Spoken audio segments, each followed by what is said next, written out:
But Ford's most innovative school was the Wayside Inn Boys' School, a rigorous educational experiment for 31 underprivileged boys. The boys' school was one of the outstanding things that Mr. Ford did, in my opinion. The 300-odd young men from 1929 to 1947 became good, useful citizens because he taught them the value of doing something and being compensated for it. Graduates Carmino Longi, Carl Hayes, Bill Quinn, and Joseph McDonald reminisce about the boys' school. When I first came in 1930, it was a trade school.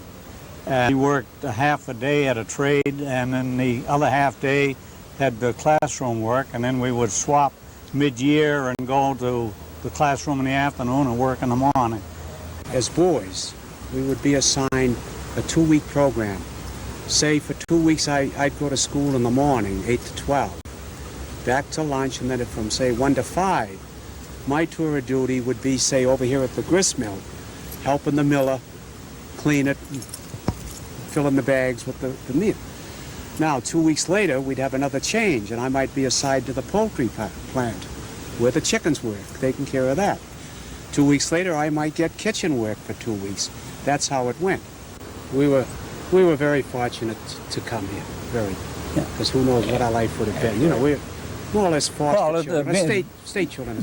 Being a state ward, when a boy got to be 12 or 13 years old at that time, the state didn't finance you, didn't pay your whoever you were staying with, and they had to either absorb what it cost them for you to be there or put you out to work somewhere. And so the alternative for a lot of us was to come here. What they did here was they prepared us for life on the outside. And from what I've seen and talked to all the boys, they did one heck of a good job.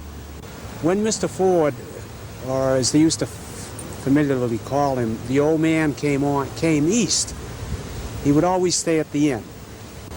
And he would sleep in a room called the Ford room, him and his wife. No extra precautions, nothing but the regular night watchman.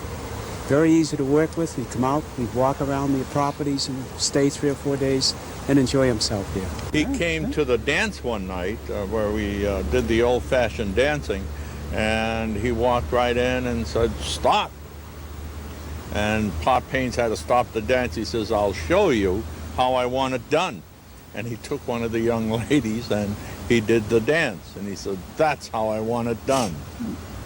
He'd be around early in the morning, walking around. He'd be up early and he'd come around, he'd talk, and he'd take somebody off. And we used to be nervous about who with him. He'd be trying to find out information about what's going on or what they're doing and what they're not doing. And then he'd say, "Well, you can have this, you can have that." And then one of his men behind him would say, "Well, forget that." This type of a thing went on too with him. See?